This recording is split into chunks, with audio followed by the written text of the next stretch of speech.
whenever you're ready. There. What am I supposed to say? Oh, well, you have your four you're all four together, and just maybe your memories as the big sister to the as the Well, oldest sister. I could tell you that And I'm gonna float her. I'm gonna float her. I was in charge. I was in charge of Debbie. Teeny was in charge of Vivian, you know, when we were growing up. But actually, I was in charge of all three of them. Yeah. I actually was. And I used to have a lot of fun with them, you know, because I got to take them to Coney Island. I had a lot of fun with their little friends, you know, and they felt comfortable with me. And I don't know what to say. Each one of them have their own individual personalities that I love, you know. We have our fusses and our fights, but we all still love each other. And she, you know, I don't know what else.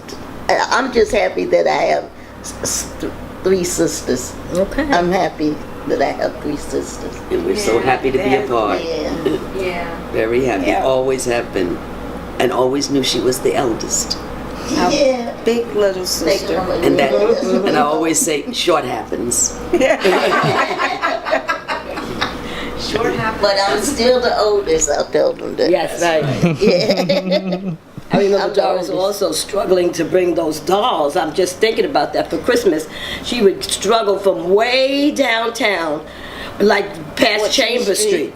It was 14th Street? Yeah. And she used to do, well, then that's above Chambers. And she used to bring us these big, huge dolls home for Christmas. We don't know how Doris got them dolls home. I think you said somebody had to help you a little bit to get them. Sonny, my best friend. Yeah, her best friend that passed away last year. Yeah. She used to bring us these huge life-size dolls. They were It huge. was walking dolls. Walking And they dolls. was, I'm just almost thinking as about tall those as I dolls. am. Yeah. And she was doing that because for love that she had for us as small children, she would bring us these wonderful dolls. And I remember that so well now. I was just sitting here thinking about Christmas, just rolled through my mind. Tiny and, tears. And I remember those dolls, And the Tiny big dolls. Tears. Tiny tears doll. Yeah. Big dolls. I'm not talking about little dolls, big dolls. And how would she get that home? It was really something, but she loved us so much she wanted us to have those dolls. So she would struggle home with them. And her trying to struggle over snowbanks, I remember that too. And mommy trying to get her to work because she was determined to go to work over these huge snowbanks. Because back then, New York used to have really big snow. And her trying to get over these snowbanks to go to work, call in, you can't make it.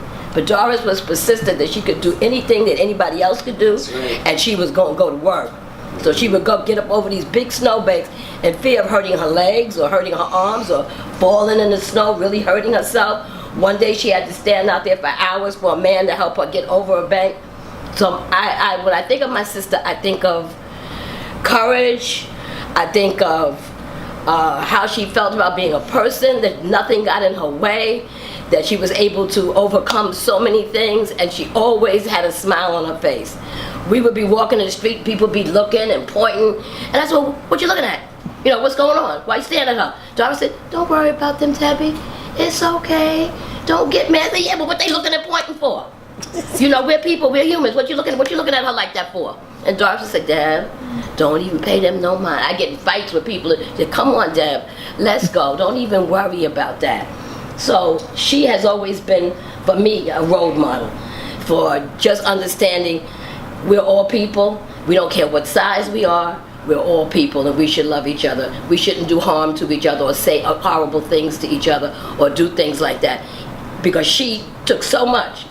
And just to think of being a small person, how would you feel when people are pointing at you and kids looking at you funny and adults are doing things that are just not nice? And they pointing and they looking. You know, how do you feel having that all the time? I wouldn't have liked it, and I probably would have reacted differently. But she handled it well. She loves everybody. She doesn't take anything to heart. And for that, I have to say, I'm just really proud of my sister, and I love her very much. Thank you, Debbie. Well, I feel like all four of you have this amazing spirit, this can-do spirit, and that's, I think, what impressed me from the very just the second I met you, and then I was lucky enough to meet, Tina, and then to meet Debbie, and then to meet you, and to find out, wow, these Darden Milthrop sisters it's just like amazing, because it seems that all four It's of all you, because of mommy. All because of my mother. Yeah. Mama dear, yeah. You know, I got the strength from her because she always told me when I start feeling sorry for myself, she said, look, we're always in the middle. Somebody is worse off than you are, or somebody is better off. You're always in the middle. So you gotta make the best of it, you know? You can do anything you want to do. You may have to do it a little different, but you can do anything you want to do. So I tried it and it happened. You know? With the typing. And she still is. She will. I think I told you that story too, about the little boy that we knocked off I knocked off his crutches because he was making fun of Doris. And he was walking on He was crutches. walking on crutches. And I He was making fun of Doris. And he was making fun of Doris. Oh, look at that midget. Look at that. Oh. And he would bother her all the time. And I got sick of him that day. And I took my books and threw and knocked him off his crutches. And I felt so bad though afterwards, and I wanted to go. And she went to try to pick him up, and I told her, Come leave on, him down there. I had to drag her away. That was the nurse. That was the nurse coming out at a very early age. That was the nurse. Do no harm.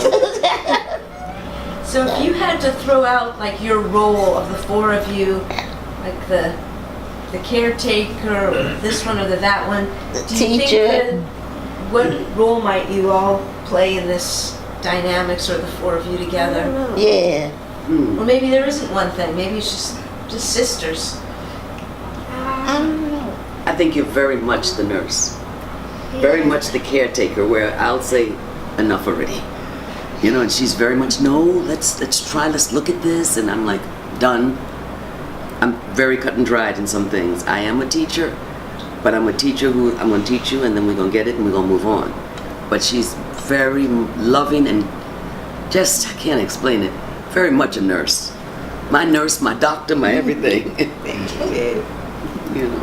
Yeah, that's true. That part, you gotta claim that. Yeah, well, that's And Debbie's that's Doris. is Because the. of her. I think she's just like this sociable person, and I think you're always happy most of the times. Most of the times, jolly. Yeah, I think so. I think my passion is my work. Yeah. And that's helping people that have the disease of addiction. I think that's what my passion is. I've been doing it since the 70s. Since the 70s. Before Nicole was born in 73, so I've been doing it since 69, 70, when I was working for addiction services. So I think that's my passion. That's my passion. And then as growing up as a child, I saw a lot of my friends pass away from the disease of heroin addiction. So I think that's my passion. I think that's what it is. And I've seen people come back over the times that I have helped, and that makes me feel really good. So I think that's my passion. Yeah. And see people get their children back after seeing their children taken away by ACS and other agencies because of their addiction, and now they're back as a family unit again. And I think that's my passion. Wonderful. Well, I tell you, this has just been so. Thank you. Thank you for letting us into your lives. Jolie. Yeah. And happy birthday. Yeah. Thank you. 76. You all look great. Is that glass in the way? So wow, I'm a kinda- little. Can you see me? I can see. Definitely can see. It's a little overwhelming, surrounded by such powerful women. But it all So, goes. who are yeah. you?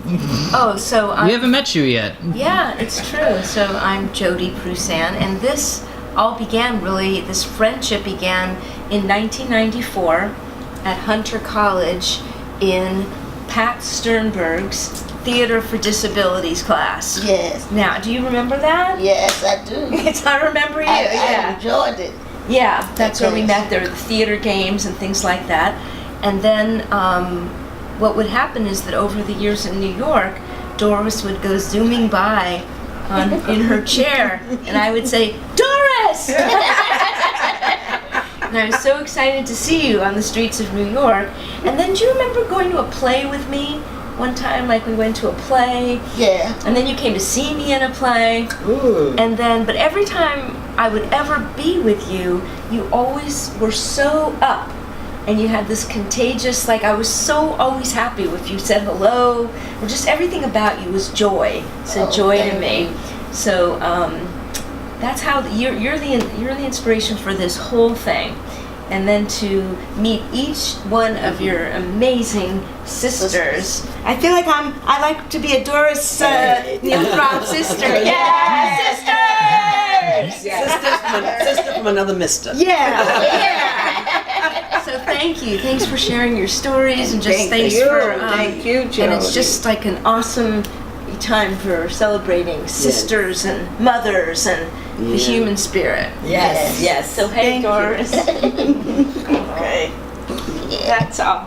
Very nice, very nice. Thanks, guys. Yeah. It's a wrap. We did it. Yay!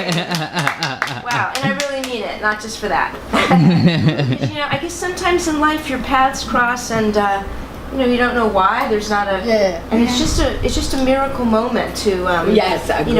It wasn't a diamond break. It wasn't a thing, like it wasn't something I bought or a place I traveled to. It was a person I met. And Jody helped me a lot in class because I was always, I could talk individual to people, but I could never get up and in the class and speak out. So she helped me with a monologue I had. Remember? Right. Yeah. Yeah. She helped me with a lot of things in that class. Oh, there you go. Coaching started then. Who knew? And Jody's so easygoing. When I met her, she's just easygoing. Like all the time. Yeah, like a wonderful spirit you've always known. Yeah, it's true. Very easygoing person to know and to talk to. Very easygoing. Doris has a story that needs to be told. Let's tell it.